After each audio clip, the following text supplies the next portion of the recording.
Auditor குருமூர்த்தியை PMK தலைவர் அன்புமணி ராமதாஸ் சந்தித்து பேசியதாக தகவல் வெளியாகியுள்ளது. திண்டிவனம் தைலாபுரம் தோட்டத்தில் பாமக நிறுவனர் ராமதாஸை அன்புமணி ராமதாஸ் வியாழக்கிழமை சந்தித்ததைத் தொடர்ந்து ராமதாஸை ஆடிட்டர் குருமூர்த்தி, சைதை துரைசாமி ஆகியோர் சந்தித்து பேசினர்.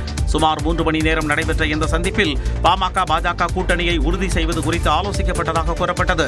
ஆனால் நண்பர் என்ற முறையிலேயே ராமதாஸை சந்தித்ததாகவும் அரசியல் குறித்து பேசவில்லை என்றும் ஆடிட்டர் குருமூர்த்தி மறுப்பு தெரிவித்திருந்தார். அன்றைய இரவே ஆடிட்டர் குருமூர்த்தியை அன்புமணியும் சந்தித்து பேசியதாக தகவல் வெளியாகியுள்ளது. ராமதாஸ் அன்புமணி இடையே சமரசம் செய்யும் வகையில் குருமூர்த்தி தனித்தனியே சந்தித்து பேசியதாகவும் தகவல்கள் தெரிவிக்கின்றன. இதனிடையே ராமதாஸ் அன்புமணி இடையிலான சமாதான பேச்சுவார்த்தையில் முன்னேற்றம் ஏற்பட்டிருப்பதாக பாமக கௌரவ தலைவர் ஜே.கே. மணி தெரிவித்துள்ளார். ஏற்படும், அதனுடைய தொடக்கம் ஆயிடுச்சு. விரைவில் உங்களுக்கு நல்ல செய்தியா, நல்ல தீர்வு, விரைவில் நல்ல முடிவு வரும் என ராமதாஸ் உறுதியளித்ததாக பாமக அரசியல் ஆலோசனை குழு தலைவர் தீரன் தெரிவித்துள்ளார். அது அப்படிதான் தெரியுது, வேற இல்லைனாக்கா இப்படி சொல்லுவாரா? நல்ல செய்தி வரும்னு சொல்லுவாரா? ராமதாஸ் சமாதானமானதாக தெரிகிறது என்றும் தீரன் கூறினார். சார், அன்புமணி ராமதாஸ் சந்திக்கிறது வாய்ப்பு இருக்கா மதுரையில் அமித்ஷா இருக்கும்? இல்லை, அது குறித்து இதுவரைக்கும் எந்த முடிவும் இல்லை. சமரசம் என்கிற வார்த்தையில் எங்களுக்கு எப்பொழுதுமே ஒரு நம்பிக்கை உண்டு. ஆனால் அதை பற்றி பேச்சுவார்த்தையில் பாரதிய ஜனதா கட்சி இதுவரையிலும் எந்த விதமான அமித்ஷா வருகையின் போது பாஜக பாமக கூட்டணி உறுதியாகும் என்று வெளியான தகவலுக்கு தமிழ்நாடு பாஜக தலைவர் நயினார் நாகேந்திரன் தந்த விளக்கமே இது.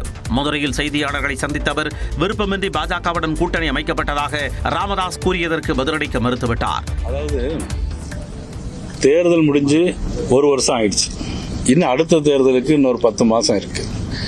அதனால அந்த காலகட்டத்தில் என்ன நடந்ததுங்கிறது நம்ம அதை பத்தி நம்ம கருத்து சொல்ல முடியாது. விஜயை கூட்டணிக்கு தொடர்ந்து அழைத்துக் கொண்டிருப்பதாகவும் கூறினார். நான் கூப்பிட்டுட்டே தான் இருக்கிறேன். அதாவது என்னன்னா, எங்களை பொறுத்த மட்டும் நாங்க ப்ரொஃபசர் இருக்காங்க, கதலி இருக்காங்க, எல்லாரும் நாங்க பேசுறது என்னன்னா, எங்களுக்கு திமுக இருக்கக்கூடாது, அதுக்கு எல்லோரும் வந்தால் நம்ம ஏற்றுக்கொள்ளும், அவ்வளவுதான். பாஜக பாமக கூட்டணி பேச்சுவார்த்தையில் குருமூர்த்தி ஈடுபட்டுள்ளாரா என்ற கேள்விக்கும் பதிலளிக்க நயினார் நாகேந்திரன் மறுத்துவிட்டார்.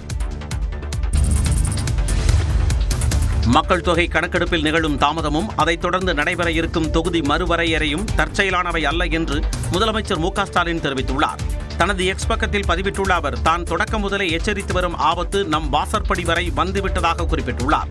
மக்கள் தொகை கணக்கெடுப்பு மற்றும் தொகுதி மறுவரையறையை மத்திய அரசு செயல்படுத்த உள்ள போக்கு வஞ்சகம் நிறைந்தது என விமர்சித்துள்ள முதலமைச்சர், மக்கள் தொகை கட்டுப்பாடு நெறிமுறைகளை பின்பற்றி வளர்ச்சியடைந்த தென் மாநிலங்கள் தண்டிக்கப்பட இருக்கின்றன என குறிப்பிட்டுள்ளார். மக்கள் தொகை கட்டுப்பாட்டை பல 10 ஆண்டுகளாக காற்றில் பறக்கவிட்ட மாநிலங்களே நாடாளுமன்றத்தில் கூடுதல் இடங்களை பெற இருக்கின்றன என்றும், அநீதியான இந்த நடவடிக்கை கூட்டாட்சியின் சமநிலையை குலைத்து பொறுப்பற்ற தன்மைக்கு வெகுமதி அளிப்பதாகவும் தெரிவித்துள்ளார்.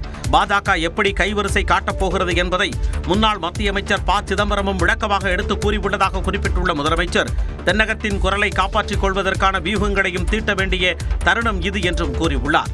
தொகுதி மறுவரையறையால் பாதிக்கப்படும் மாநிலங்களின் கவலைகள் கருத்தில் கொள்ளப்படும் என மத்திய உள்துறை அமைச்சகம் சொல்வதை தண்ணீரில்தான் எழுதி வைக்க வேண்டும் என விமர்சித்துள்ள மு.க. ஸ்டாலின், அதிமுக போன்றவர்கள் சுயநலத்திற்காக பாஜகவிடம் மண்டியிட்டாலும் தமிழ்நாடு ஓரணியில் நிற்கும் என குறிப்பிட்டுள்ளார்.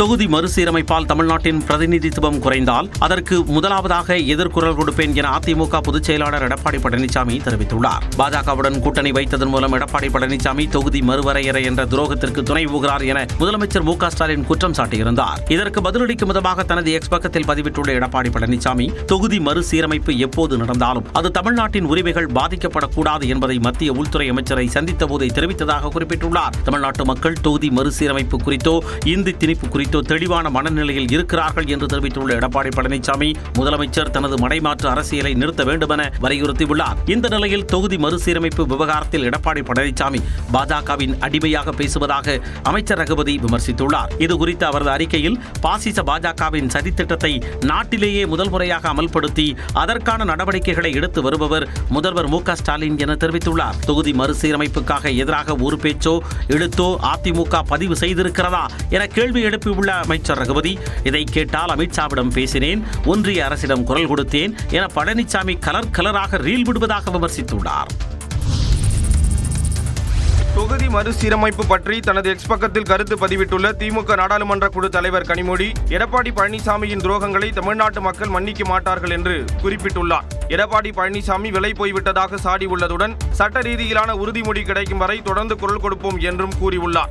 தொகுதி மறுவரை பற்றிய அறிவிப்பு வருவதற்கு முன்பே முதல்வர் பூச்சாண்டி கிளப்புவதை விட்டுவிட்டு நிர்வாக சீர்குலைவில் இருந்து தமிழக அரசை காப்பாற்ற ஏதாவது முயற்சி செய்ய வேண்டும் என்று மத்திய இணையமைச்சர் எல் முருகன் கேட்டுக் கொண்டுள்ளார். கர்ப்பிணிகள் முகக்கவசம் அணிய வேண்டும் என தமிழக பொது சுகாதாரத்துறை அறிவுறுத்தியுள்ளது.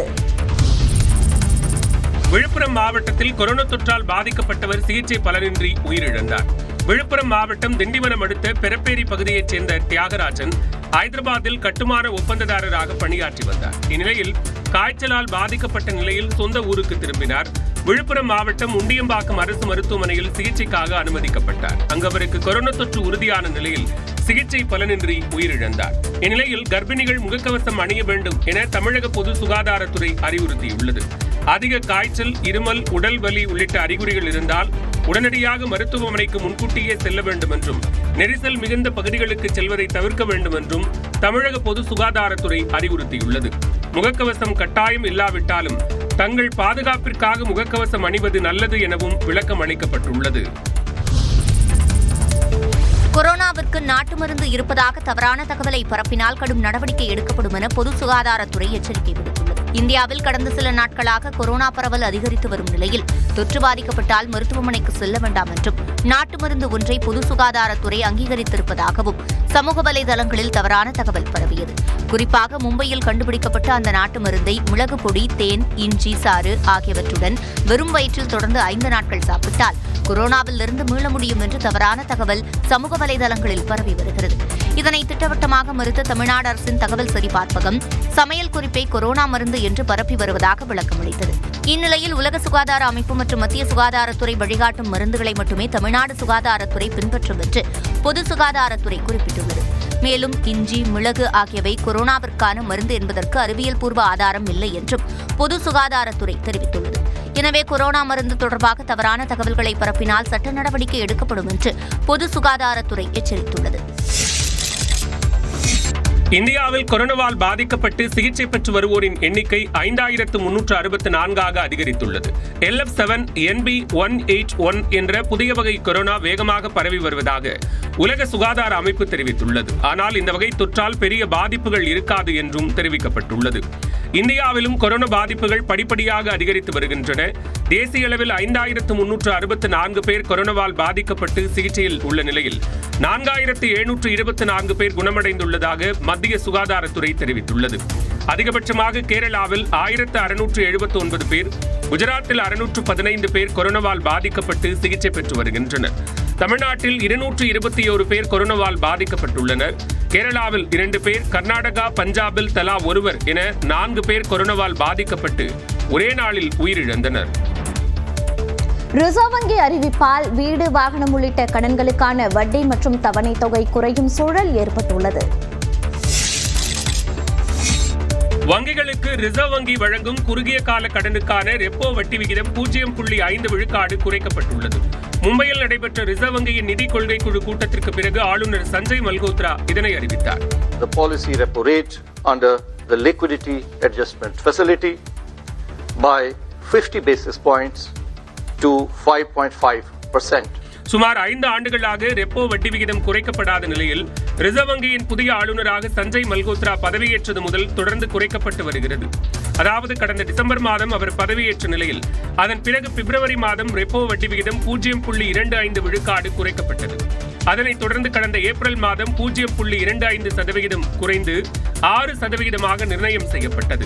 இந்நிலையில் தற்போது 0.5 விழுக்காடு குறைக்கப்பட்டுள்ள நிலையில் கடந்த 6 மாதங்களில் 1% குறைந்துள்ளது. இதனால் வீடு, வாகனம் உள்ளிட்ட கடன்களுக்கான வட்டி மற்றும் தவணை தொகை குறையும் சூழல் ஏற்பட்டுள்ளது. இதெல்லாம் ஃப்ளோட்டிங் ரேட்ல இருக்கோ அதெல்லாம் இஎம்ஐஸ், அதனுடைய ரீபேமெண்ட் ஸ்ட்ரக்சர்ஸ் எல்லாம் பெனிஃபிஷியலா இருக்கும் மக்களுக்கு. ஃபிக்ஸட் ரேட்ல அவங்க லோன் எடுத்திருந்தாங்கன்னா அந்த பெனிஃபிட் அவங்களுக்கு பாஸ் ஆகாது. இதேபோன்று ரிசர்வ் வங்கியில் வங்கிகள் வைத்திருக்க வேண்டிய கையிருப்பு அளவு 4%இலிருந்து 3% குறைக்கப்பட்டுள்ளது. இதன் மூலம் வங்கிகளிடம் கடன் வழங்குவதற்கு கூடுதலாக கையிருப்பு இருக்கும் வாய்ப்பு ஏற்பட்டுள்ளது.